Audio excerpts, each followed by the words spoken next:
Welcome. I'm Glen Anderson, producer and host of this TV series for the Olympia Fellowship of Reconciliation. For more than 30 years, this TV series has explored a wide variety of issues related to peace, social and economic justice, the environment, and nonviolent social change. We especially provide opportunities for the public to hear voices and viewpoints that are rarely heard in mainstream media. This month, we will discuss the anxiety, fear, and despair that many Americans are feeling about our nation's current political crisis and what we can do about it. Many people have been alarmed by the cruel attacks coming from the federal government and other right-wing sources. As a result, some people feel overwhelmed with anxiety, fear, and despair. Besides doing things to take care of ourselves, many Americans are also choosing to empower ourselves, work together, and use nonviolent organizing to solve the problems. Three guests will help us explore this topic. All three of our guests have their ears to the ground so they know what people are feeling and thinking. Our guests also have positive can-do attitudes about how to solve problems. They will suggest some remedies to help individuals in their own lives and also some remedies for helping our society overall to solve the problems that are being imposed upon us. I'm happy to welcome our guests. Kathy Pruitt has a Master of Social Work degree and works as a licensed mental health counselor. Good to have you here, Kathy. Half a century of experience organizing nonviolent grassroots activities for a very wide variety of peace and social justice issues. Good to have you here again, Bob. Thanks. Kathleen O'Shaughnessy has a PhD degree in clinical psychology and practices that profession locally. Welcome, Kathleen.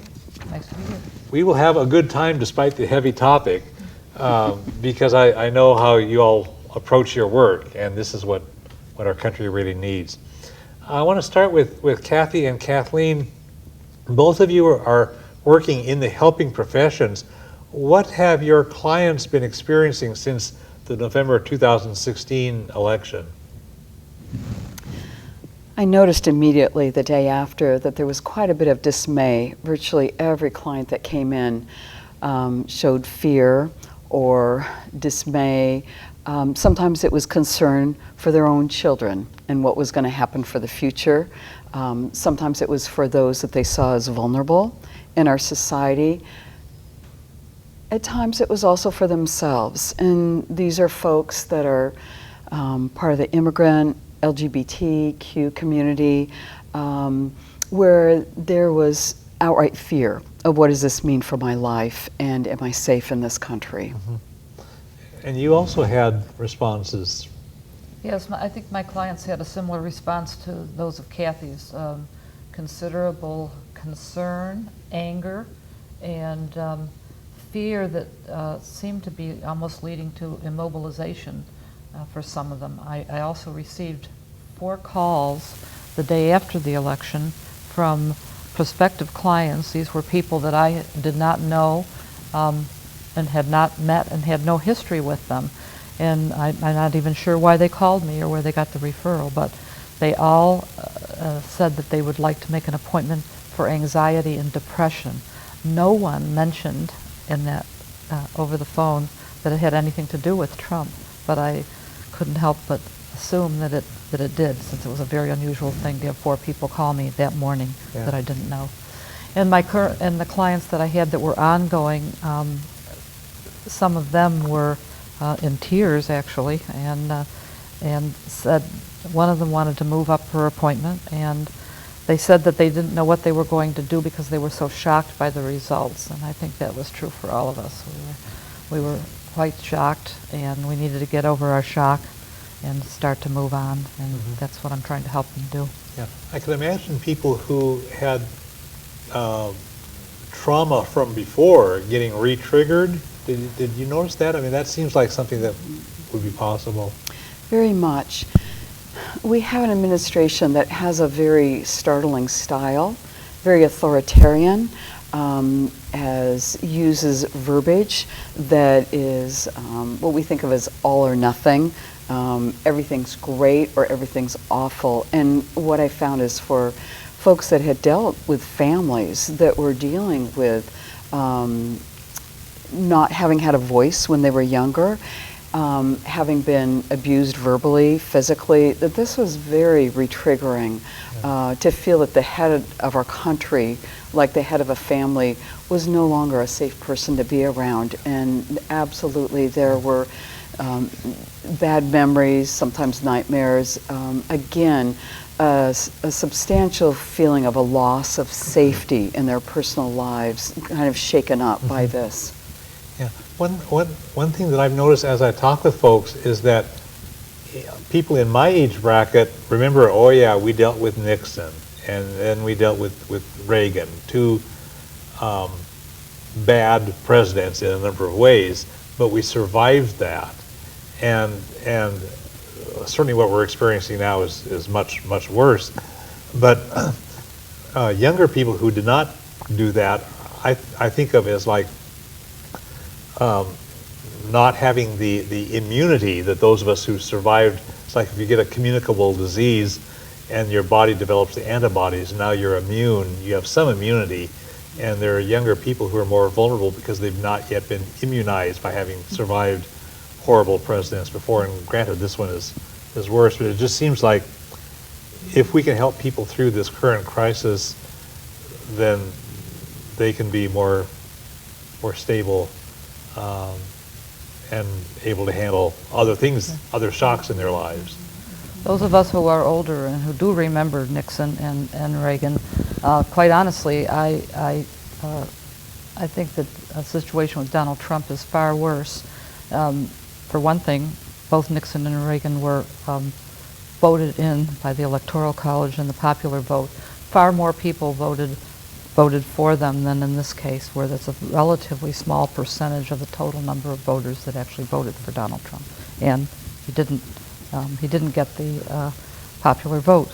And the thing that's different about him, I think, is that he's much more erratic and frankly less stable psychologically, and so that is very worrisome to people. We want the head of our country to whether we like him or approve of him or voted for him, we want that person to feel that person is stable, has the best interest of Americans at heart, even if we don't always agree with him, and doesn't change his mind from day to day or hour to hour. And that's what we have, and that's the thing that's so anxiety arousing to people, keeps their fear level high. Yeah, yeah.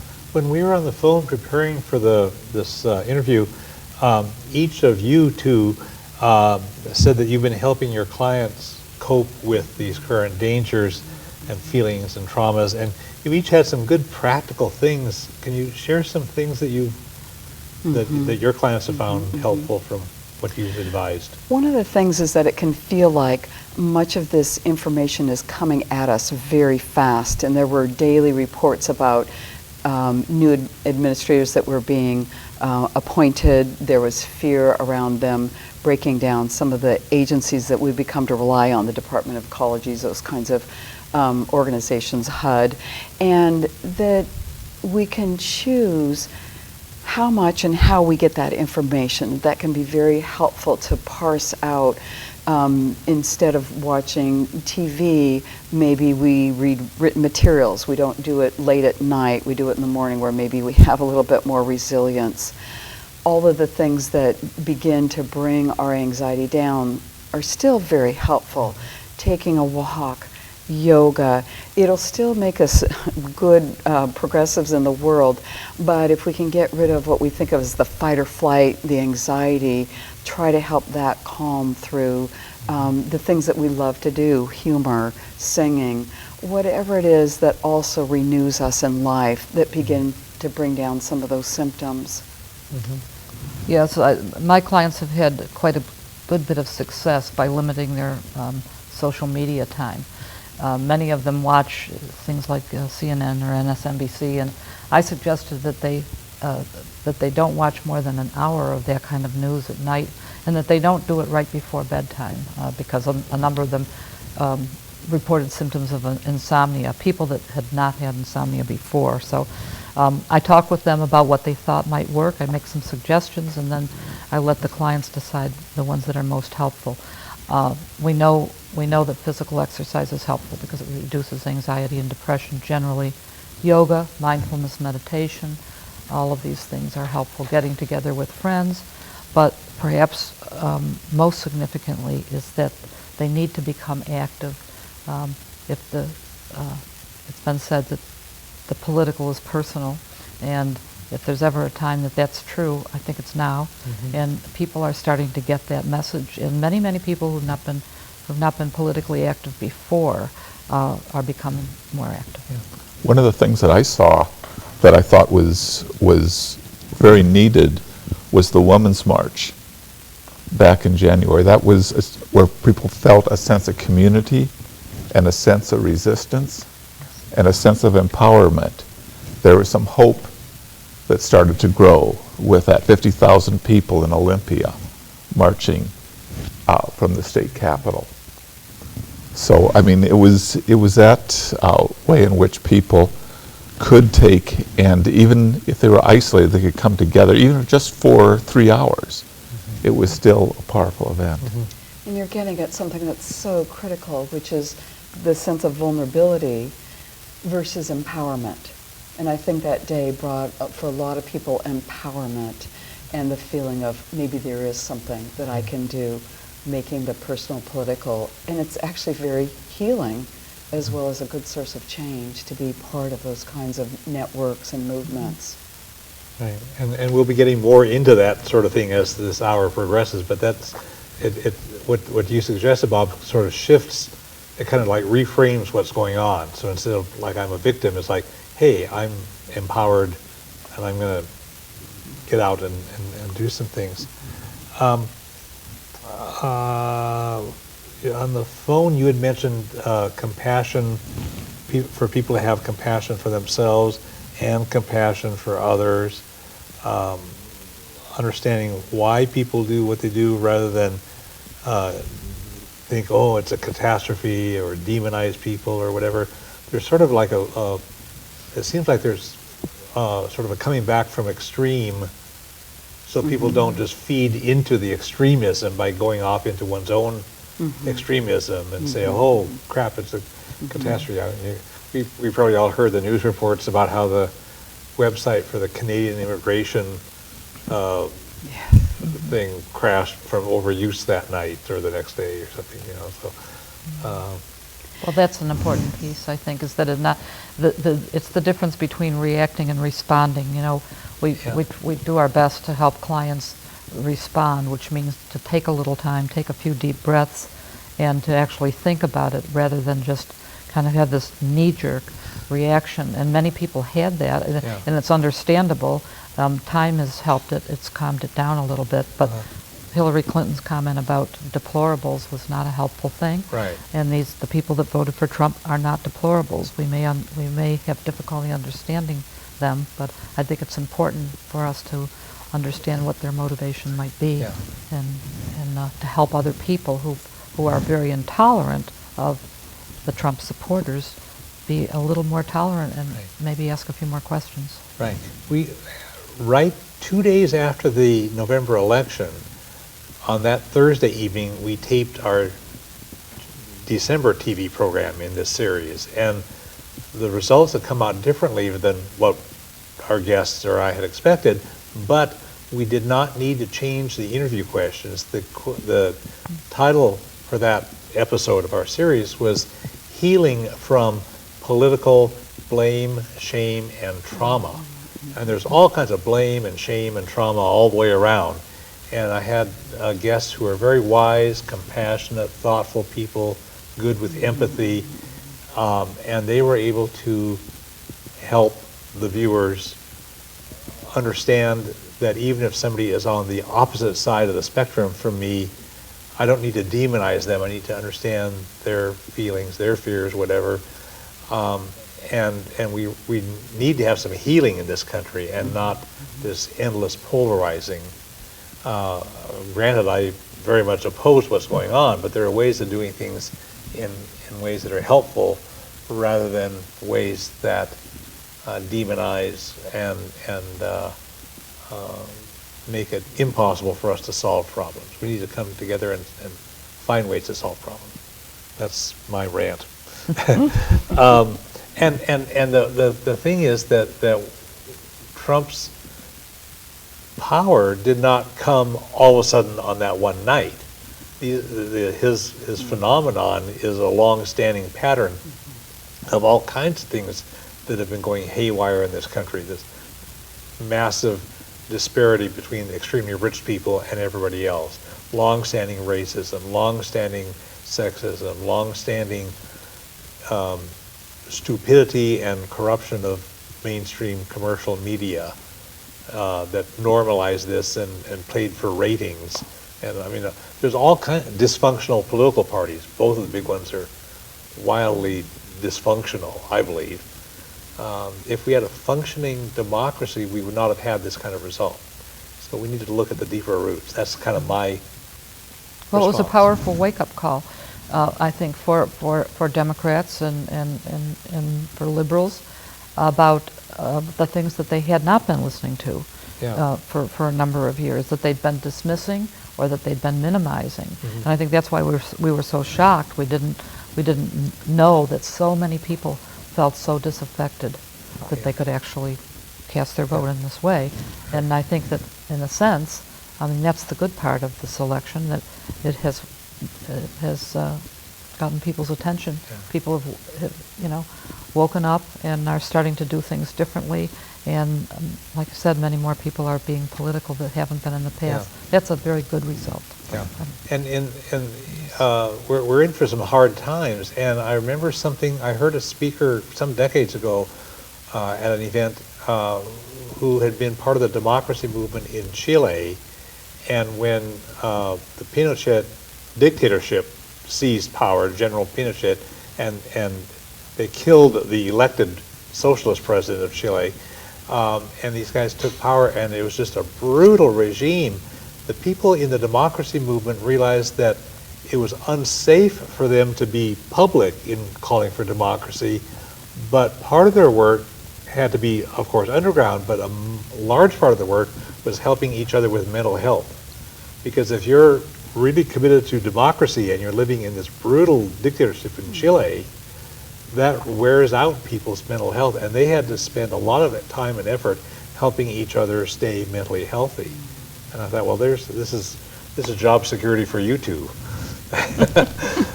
but no, I mean, we as a society, we need to pay attention to how people are feeling and processing all of this, and help people move on in some better ways. Is there anything else to add about how this stuff has been affecting our society as a whole? And Bob, you may have things, because I know that you've been at this for half a century in all kinds of ways. No, I think that there's, I think that there's despair can kind of be contagious. And and I worry about that a bit, but also hope can be contagious. And so that's where I think, we need to move towards. There's both in terms of a long-term vision of hope. Well, one of the greatest antidotes, I think, to despair and dismay is action. Yes. So that when people are politically active and come together in groups, that increases their hope and lessens their despair, increases their sense of empowerment, and those have been the more positive results of what's gone on. And I think all of the above are contagious. And so if someone is so fearful that they're just immobilized, and all they do is complain, I tell my clients that you have 5 minutes at the beginning of the session to do any trumping, and then the rest of the time we're going to get to work on the things that are most important in your life that we were working on until then. And so I actually limit them, and I think it's healthy. My clients have told me that they're glad that I've done it, because if they wouldn't do it, if they didn't have a governor on them a little bit, so they've accepted that. During a society-wide crisis like this, I think about what Martin Niemöller had said when the Nazis were coming to power in Germany in the 1930s. He says, and there are different translations of what he had said, but this famous quotation about first they came for the socialists, and I wasn't a socialist, so I didn't speak up, and then they came for the trade unionists, and I wasn't a trade unionist, so I didn't speak up, and they came for the Jews, and I wasn't a Jew, so I didn't speak up, and then they came for me, and then there's nobody left to speak up. So we really all need to take care of each other. We really need to have solidarity across all the people that are being picked on in their various ways, by religion or sexual orientation or nationality or whatever. Anything else from any of you on these kinds of principles or values that should be guiding our society as we try to turn things around? I think we're definitely struggling with the philosophy of people picking themselves up by their bootstraps, that we need to reduce government. And this is very threatening for people who really need and have relied on things like Medicare and Medicaid, that a philosophy of being a community and caring for each other is something that I think many of us want to reinstitute and say, taxes are a community caring about each other, and we want to put this money in to help those that are down and out, those of us that can afford to do taxes, and support people who got illnesses or mental health illnesses that they didn't anticipate. So I'd love to see an ethic and philosophy that really puts that kind of safety net and compassion for each other forward. Yeah, I've heard somebody say that taxes are the dues we pay for living in a civilized society. I mean, it's the way we monetarily take care of each other by doing these things. I'm always reminded of Naomi Klein's book, The Shock Doctrine, and she lays this out in several hundred pages, but it's quite readable, even though the book is long, how these extreme free market people that want to privatize everything use either a natural disaster like a hurricane or a man-made disaster to cut away all that safety net stuff and privatize everything and throw you down on your own individual make or break kind of thing. And the shock doctrine is, I think, powerfully relevant to the situation we're in now. It's Naomi Klein's book. Very good. Bob, we've talked sort of about what we think, and I wonder if you could share some evidence that other people besides the four of us actually do affirm these better values and better public policies. I mean, because I know you've been active in a number of things, and you've seen evidence of people coming together and standing up for the good stuff. Right, well, one of the most impressive things I've seen was down in El Salvador, in rural El Salvador, where women in the communities worked to restructure the society from the bottom up. It was done very locally. It was just in their local villages, but there are 86 of them. They connected together. There are 86 of them. But they decided this back after the war there, and I was there in 1998. They had a local zone of peace march where they're going to declare their area a zone of peace and deal with all the violence left over from the war. Everybody was armed after the war. And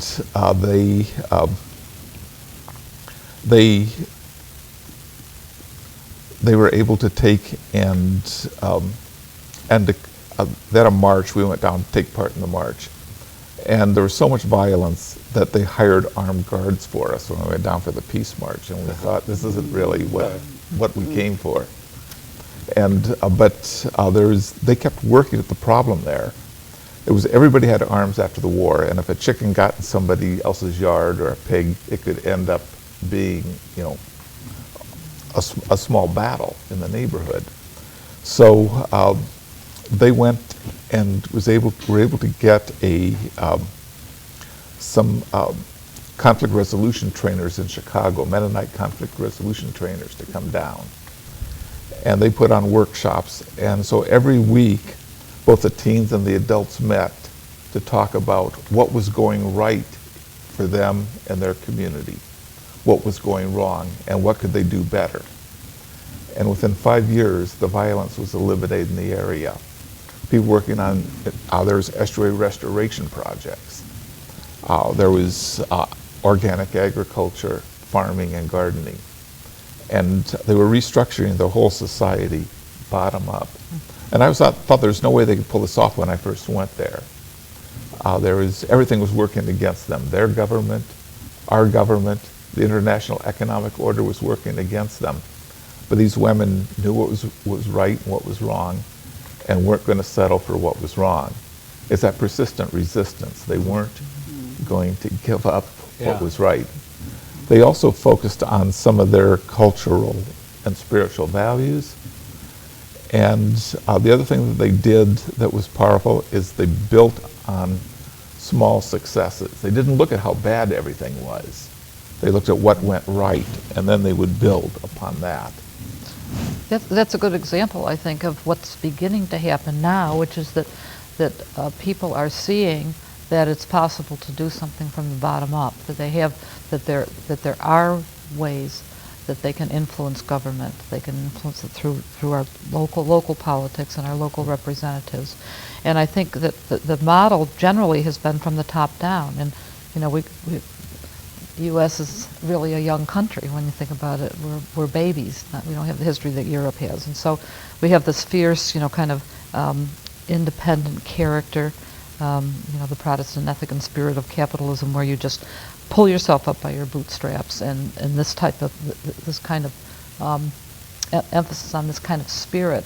And I think that's starting to shift because people are seeing that, first of all, we've been around for over 200 years. We're not new anymore, and we can afford to be a lot more compassionate than perhaps we were at the time of founding of this country. And I think that people are seeing that they can have power and they can have influence from the bottom up and actually make change. And that's the piece that's encouraging. That's where the hope is. And the Women's March was a good example because although it was a women's march, it certainly wasn't just women. It was men and families and children. And the thing that I thought was impressive about it was that a half a dozen different causes came together. You saw banners and placards and signs for everything from immigration issues to Planned Parenthood issues to some that were just anti-Trump, but most weren't. Most were something about a cause and looking forward, looking into the future. And Bob, you've got experience working with local governments on substantive issues, bottom-ups like City of Olympia or even at the county level, where you're trying to change, thinking like immigrant rights and so forth. Can you share some local government bottom-up organizing examples? Well, there are things that happen. I mean, I think that there's been a lot of focus on Port of Olympia and some opportunities to make some significant changes there that are very good, and also with our city council. The city council, I was impressed. They passed a sanctuary city resolution to support immigrants when all the threats are coming down in December of last year. And there was Jessica Bateman, the city councilwoman, was a woman who drafted the resolution, and I thought she doesn't have staff, so I'd worked with immigrant issues 30 years ago and thought we were going to have to take and help out quite a bit. But I was impressed with how good it was, how well it was researched, and how good the resolution was. And she did a very good job, and she and Clark Gilman and several other city councilmen, the whole city council adopted it and took great pride in adopting it. And it was that sort of sense at which they're saying, what is happening up here is not us. We have different values. We need to stand for those values. They're values of compassion. And the same thing has happened, there's cities of Olympia's statement of compassion was another example of that.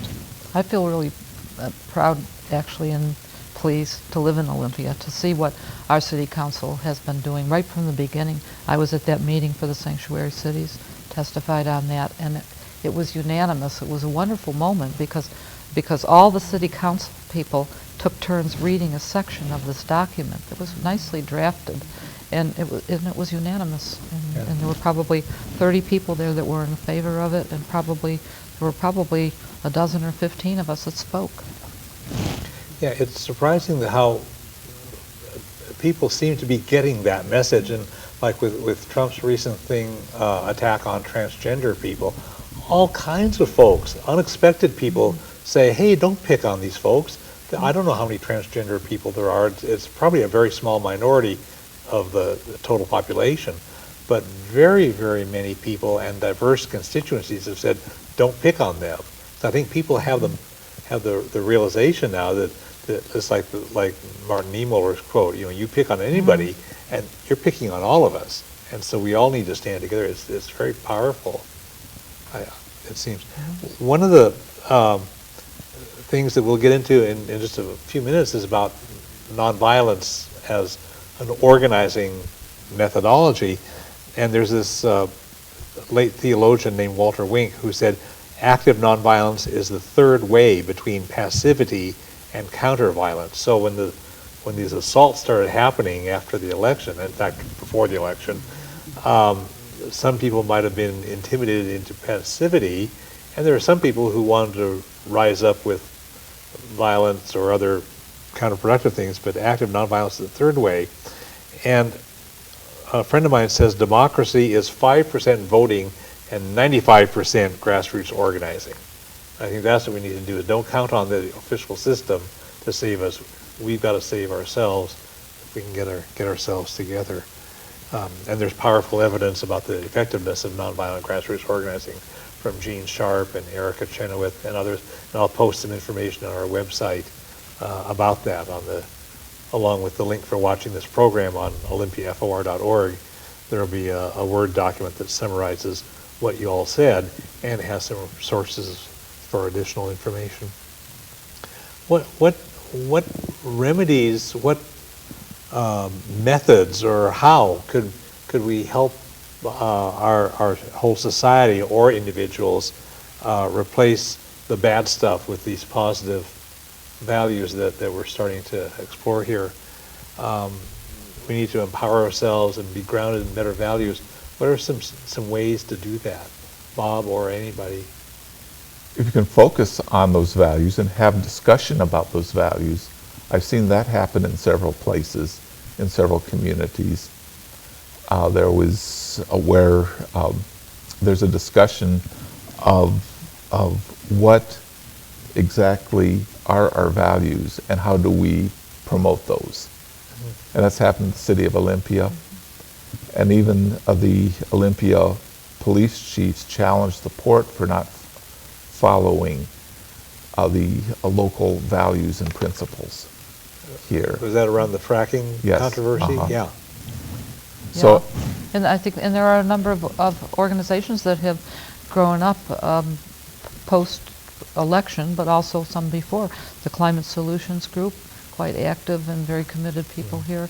Olympia Indivisible, which I'm a member of, and that's very active and produces fact sheets every week and encourages people to participate. We meet with our local representatives every 2 weeks. We meet with Maria Cantwell, Benny Heck, and Patty Murray, and that's been quite helpful.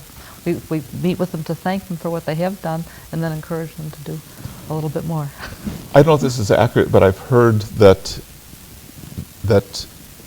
among Quakers there was a value on right relationships and a focus on right relationships, and from that stemmed the challenge to slavery as the first group in the United States to really challenge slavery, the Quakers. That's true. Coming from an examination, discussion of what is the right relationship. Right. And the same thing as far as respect for the earth and the climate and the environment. What is the right relationship for us and the earth? We had a group called Right Sharing of World Resources, and it's that same notion about how to do it properly. And what we're talking about actually fits in very well with the Quaker testimonies. Yeah. Simplicity, peace, integrity, community, equality, and sustainability. All of those things. Yeah. Bob, you've done a lot of work with Native folks at a very profound level where you really get welcomed in, and I know you have a deep grounding in that, and you've also done a lot of climate work, and so you've said some good things about how the Native people, the water protectors, that protecting their water resource from the Dakota Access Pipeline were so much grounded in their spirituality and nonviolence. Can you tell us something of that? Just a little bit. Just some of the stuff is what I've picked up via. There is some television shows like Democracy Now! There's Amy Goodman has done a lot of work at Standing Rock. There was journalism work. And she interviewed Dave Archambault, the chairman of Standing Rock Sioux, and I remember him saying that they were inviting people to come to Standing Rock to join them, but they had to realize that they had to be willing to be prayerful, respect the spirituality, and be nonviolent. He said that's not just his position, that's the position of the Standing Rock Sioux. That was what they were requiring in response to the Dakota Access Pipeline project. And there was also on a later show, there was Amy Goodman had interviewed Dave Archibald again, and then she had a young non-native actress, Shailene Woodley, I think is her name, and there was first when she came on, I thought, oh, we don't want to hear from a non-native person, and an actress, and I thought, but I was impressed with what this young woman said. Amy Goodman asked her what she'd learned, and she said what she learned is, she said, I didn't believe it before I came here, but you can win with nonviolence. You can win with compassion. You can win with prayer. And she said, these people have found a way to not let ego, aggression, or fear get in their way. As we talk about these things, I remember something that some decades ago, a pacifist feminist solidly grounded in nonviolence said, there are two hands in nonviolence. One says, no, we will not allow this bad stuff to happen.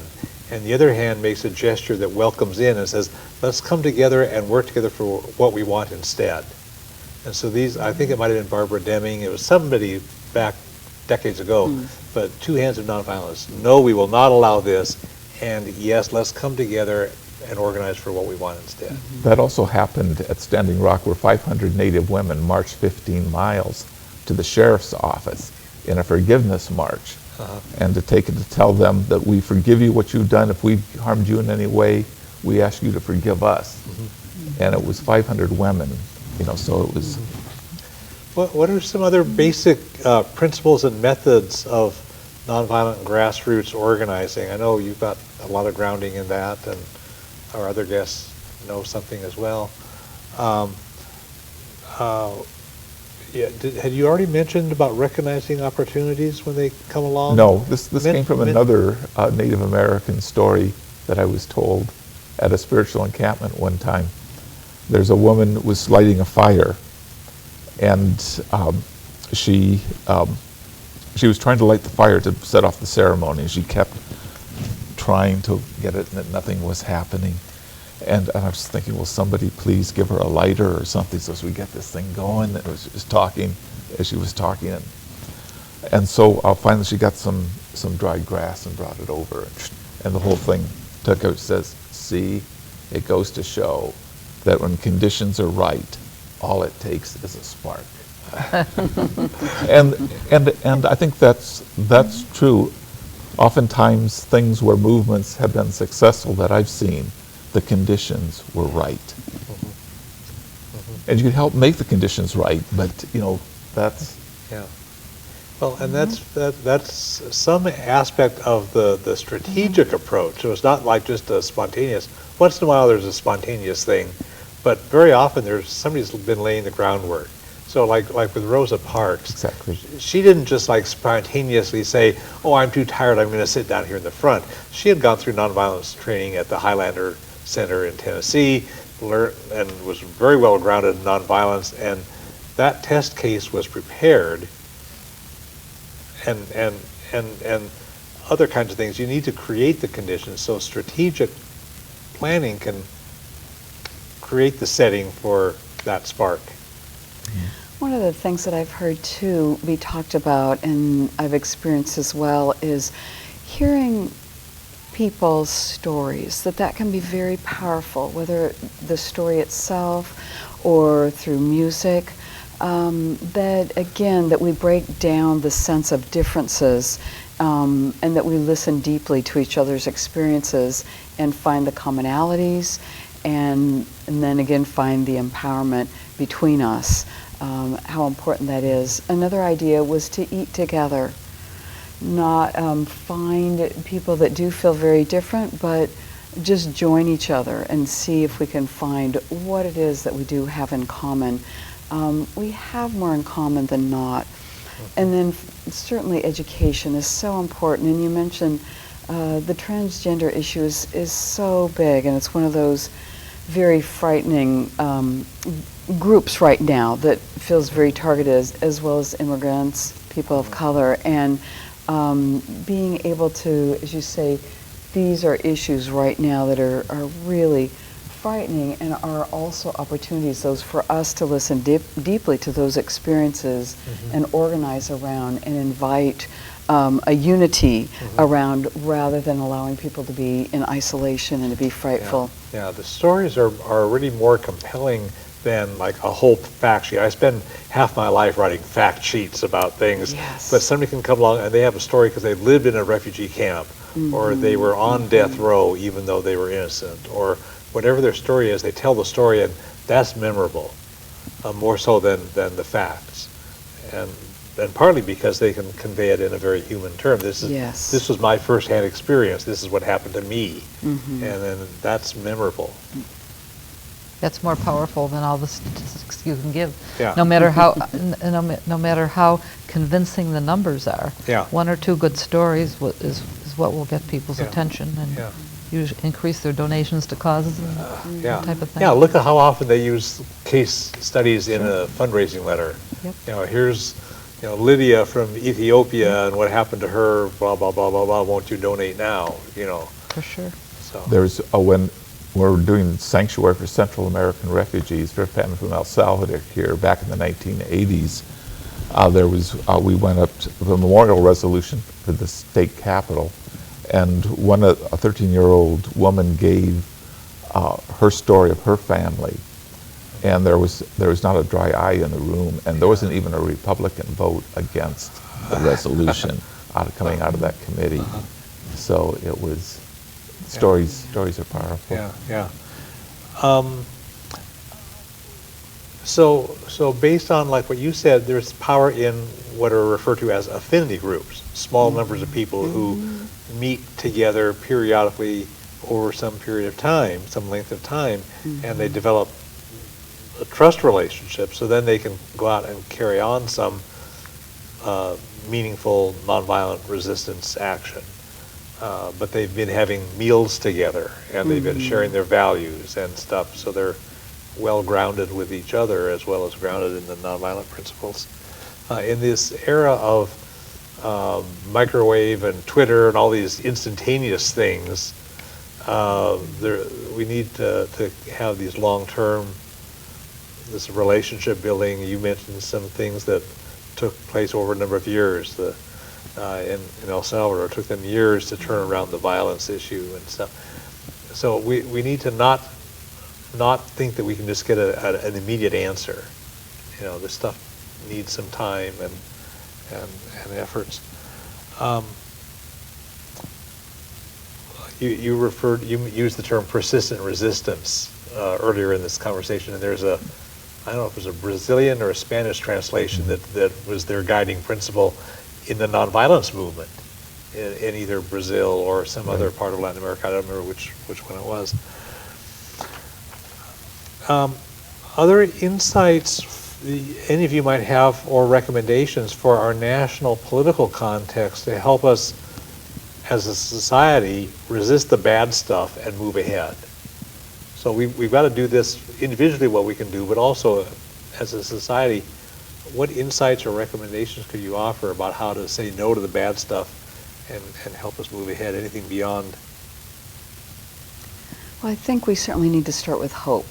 We're at a point in history where we've had, for many of us, a very startling and what felt like divisive election and administration. And to keep up the hope and the effort that things can and will change is a good starting point. And then certainly looking at the logistics of, I've heard that even starting with school elections, local elections, is what promotes people that can continue up, that can be good advocates for us. So every level can be very, very helpful. Yeah, and not just at the electoral way, but in like school board meetings, pay attention to what's going on in your local government. Local governments have all kinds of committees, and hardly anybody ever shows up. We have a few very savvy, committed people in this community who do pay attention, and they're able to help prevent damage to our environment or our people. Well, we're just seeing a very unfortunate example about let George do it. I mean, we had 42% of our eligible voters did not vote. So only 58% voted in this last election, and of that 58%, less than half voted for Trump. Yeah. So in terms of actual percentages, we're talking about maybe 26 or 7% of adults actually voted for Trump in the society. So that counts. So the ones that were eligible and didn't vote, that 42%, and then there are a number of adults who aren't eligible to vote who live here, and so if you add that, we're talking about a little more than 25% of the population actually voted for him. That's pretty sad, and that sure is a wake-up call about the people that decided to stay home and let somebody else do it. Right, and that's true also in, like I said, local government committee hearings where maybe nobody from the public shows up, but if somebody knows the facts or studies up on the facts and shows up, you can move things around. You can get the local government committee on blah blah blah to get some better insights and maybe move things in a different direction.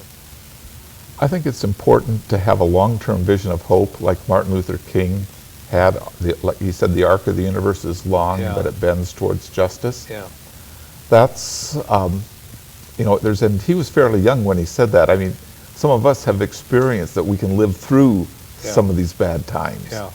but he was much younger, but had that insight and that Yeah. conviction, Yeah. and that's important. Also, preventing isolation is important. Uh-huh. And for me in my own life, I've needed to maintain some humor, and that's been critical as I go along. Yeah. Well, we'll with the humor, we'll provide a link on our website to the songs that Kathleen sang on the state capitol steps about Trump's His pathology, essentially. pathology. So I was trying to find the right word and not get myself in trouble. But you took some familiar songs and wrote some other words based on your PhD, clinical psychology expertise, and it's pretty amusing. We'll provide a link. I use humor to keep myself going in a way, but also it's helpful for clients. And what prompted me to do it was this despair that clients had, and they felt immobilized. And my solution is to say we need to have some humor, some good solid humor, and then some action to go with it. Yeah. And that those two things together can get us through, I think. Yeah. I think also some Bob, you've been really amazing at really connecting with people in the constituencies that you work with. And you mentioned to me on the phone that in the 1980s, when you were working trying to get a Salvadoran refugee family here, in violation of the U.S. Law. You wanted to do the organizing but not get involved in face-to-face stuff. And then you got involved in the face-to-face stuff, and that was so meaningful. Yeah. And I was kind of adopted by the family. And so there's that. I was taking kids to football games and working on homework and doing a lot of things that I had not intended to do, but it was some of the richest experiences in my life. So there's all kinds of very warmly rewarding ways to do this. I want to take just a moment with you, Kathleen. You had mentioned on the phone when we were preparing for the program about how media can either do stuff that helps us or stuff that hurts us. And we can use media in better ways. We're doing it right now with our own community-based TV interview. Can you share some insights into the dysfunctional aspects of mainstream media? And briefly, we're tight on time. Okay. Yeah, I think that mainstream media and even alternative media is not doing us any favors by continuing to repeat the same story hour after hour. And I think that actually is kind of, it does one of two things. It activates people and sort of re-traumatizes them, and it's kind of like re-triggering. Right. Or it desensitizes them, and they say, I won't watch anything, and there's nothing I can do about it. And so I wish our media could do something that they will never do, like show 10 or 15 minutes of what's gone on and then move on to the rest of the news. I have yet to see any international news on CNN or MSNBC since the election. I haven't seen it. I've only seen things about Trump and our election. I have not watched TV news for way more than a decade, and I'm very well informed. There's all kinds of sources, alternative sources that are better and not so stupid. I was saying around the time of the election, I started telling people that what the mainstream media should do is say to Trump, we will not publicize your tweets. If you want to have a serious discussion about some public policy proposal you want to put out there, write it up in a substantive document, and then we'll talk about that. But we're not going to get jerked around by a whole bunch of inflammatory, stupid tweets that aren't even a serious conversation. So we're just not going to publicize that. And they would suppress, they would squelch that. I think that could make a difference, although a lot of people just see the tweets directly. But I think if the media were to take a stand like that, I think it would be very helpful, because right now we're having, foreign and domestic policy decided by tweets and Twitters and not by meetings and consultation. I want to put in a plug for alternative media and nonprofit organizations. They really, both of these offer good information about problems and solutions.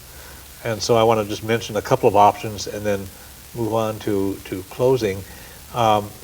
sources like Democracy Now!, which you've mentioned, and Alternet, Common Dreams, Truth Out. These are all good sources where they pull the best stuff for good news and analysis.